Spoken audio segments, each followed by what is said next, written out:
años del golpe de Estado Allende. Y terminó en su suicidio. Y terminó en su suicidio, no en su asesinato, en su suicidio. Está ya además demostrado ahora con necropsia y con todo lo demás. Bueno, todos los medios de comunicación, o casi todos, han hecho una reseña escrita lamentablemente por ignorantes, desconocedores o tergiversadores de la verdad histórica. Porque lo que se dice en esas reseñas, en esas historietas, no corresponde con la realidad. Ahora van a escuchar lo que fue Salvador Allende y cuál es la verdad de la milanesa. José Barba Caballero escribió este artículo del año 2003, si no me equivoco. Ese artículo nunca fue refutado por nadie, en ningún medio de comunicación televisiva, radial o escrita.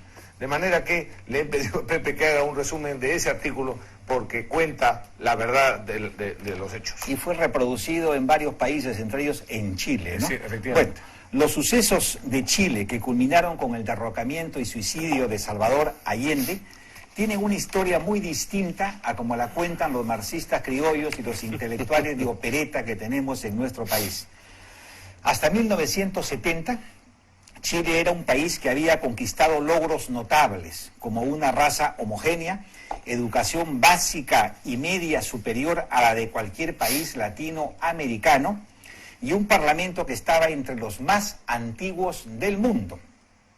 Por esta conciencia cívica de respeto y tolerancia a las ideas, los chilenos se sentían orgullosos de ser llamados los ingleses de América Latina. Pero todo esto terminó con Salvador Allende.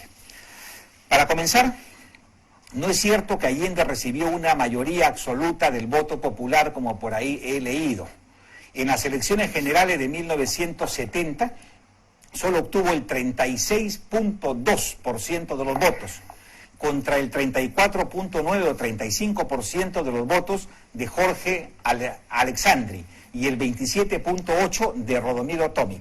Ante tales resultados, la Constitución chilena lo estipulaba así: correspondió al Congreso el derecho a elegir al nuevo presidente de la República. Y entonces sucedió lo increíble. La democracia cristiana, en un error histórico que todavía lloran, optó por Salvador Allende, comenzando así la tragedia que traería un baño de sangre sobre Chile. Lo primero que hizo Allende en su primer discurso como presidente de Chile fue romper la tradición democrática del país, diciendo, para asombro de propios y extraños, que él no sería presidente de todos los chilenos, sino que inspiraría su actuación en los conflictos de clase irreconciliables de la sociedad chilena. En otras palabras, adelantó a todos su intención de convertir a Chile en un país comunista, a partir de un triunfo electoral modesto y por demás precario. De inmediato, el Partido Comunista, el Partido Socialista, el MIR, el MAPU, entre otros, comenzaron a preconizar abiertamente la inevitabilidad de una guerra civil.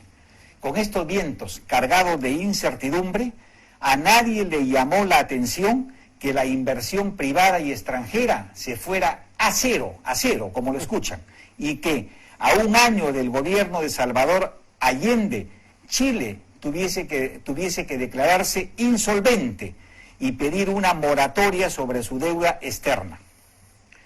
Y para que nadie tuviese dudas de hacia dónde marchaba la unidad popular en el gobierno, el mismo Allende le declaró nada menos que a Regis Debray, el que acompañó al Che Guevara en su aventura boliviana, Regis Debray famoso en el mundo, que sus diferencias con el Che Guevara solo eran tácticas. Por requerir la situación chilena un respeto transitorio a la legalidad burguesa. Eso le dijo a Salvador. Sí, bien. En 1971, miren ustedes esta burrada, Fidel Castro visitó el país. Y durante 30 días, como Pedro en su casa, lo recorrió de punta a punta, arengando a las multitudes hacia la revolución inevitable.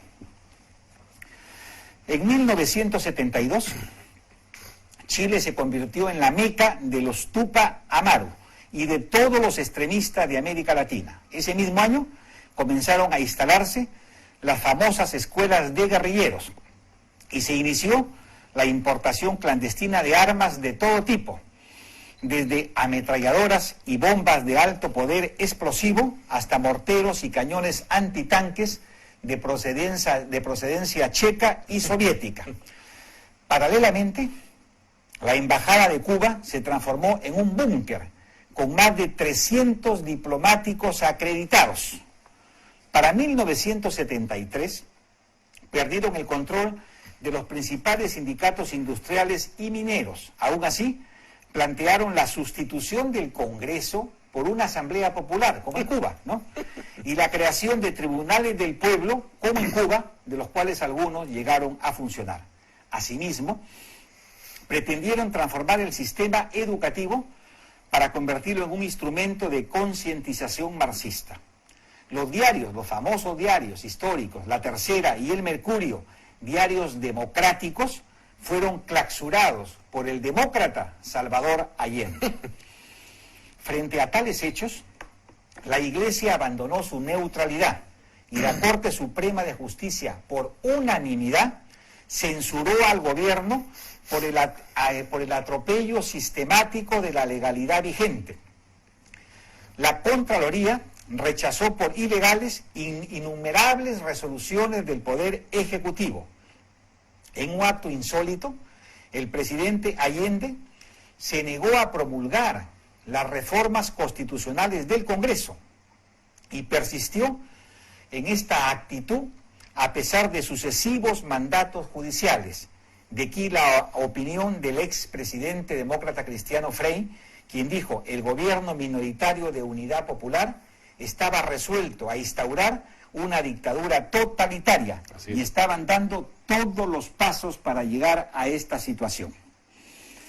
El 7 de agosto de 1973, la Marina de Guerra de Chile anunció haber frustrado un complot para sublevar la flota en Valparaíso y Concepción y acusó de estos gravísimos hechos a los líderes comunistas Carlos Altamirano, secretario general del Partido Socialista, y a otros líderes del MAPU y del MIR que estaban protegidos por la inmunidad parlamentaria, ¿no? Ellos exigieron el levantamiento, pero nada. El 9 de septiembre, 2 días antes del golpe, los acusados reconocieron su culpa, pero ya era demasiado tarde. La destrucción de la democracia, de la economía y la negativa de las Fuerzas Armadas a convertirse en víctimas del comunismo terminó de prender la pradera y el rostro de la muerte se apoderó de Chile. Aunque cabe agregar que sin Salvador Allende y las monumentales torpezas políticas de la Unidad Popular, el mundo jamás hubiese escuchado el nombre de Augusto Pinochet. Por estas razones, yo me niego, Rafael también, y como nosotros miles, a rendirle homenaje a quien no fue un idealista, sino un dogmático, a quien no fue un demócrata, sino un comunista que intentó convertir a Chile en una tiranía inmunda, como lo era Cuba. Si hoy recordamos a Salvador Allende, no debe ser para enaltecerlo, sino para censurarlo y recordar por siempre que la gran lección que Chile nos dejó no es otra que la evidencia incontrastable que el marxismo-leninismo es incompatible con la democracia, ¿no? Y con la libertad. Y con la libertad, muy bien, por supuesto. Eso fue lo que escribió José Barba en el 2003. Nadie se atrevió, y esto es un resumen, nadie se atrevió a escribir una línea en contra, y además lo publicó justamente cuando se cumplieron los 40 años, mientras los demás hacían sus panegíricos absurdos y faltando a la verdad. Eduardo Frei, has recordado una frase que dijo respecto de la Unidad Popular, que era el conglomerado que llevó a Allende al gobierno.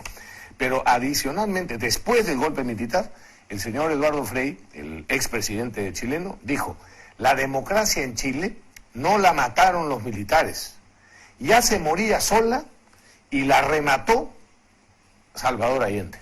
Es una frase de Eduardo Frei Padre, ¿no? que diciendo que la culpa no fue de los militares. Todo Chile demandaba, bueno, la grandísima mayoría de los chilenos, demandaba ya con cacerolazos a los militares que por favor salieran en la defensa de la democracia y de la libertad en Chile. Muy bien. Bueno, cambiando Estupendo. de tema, Sí. cambiando de tema.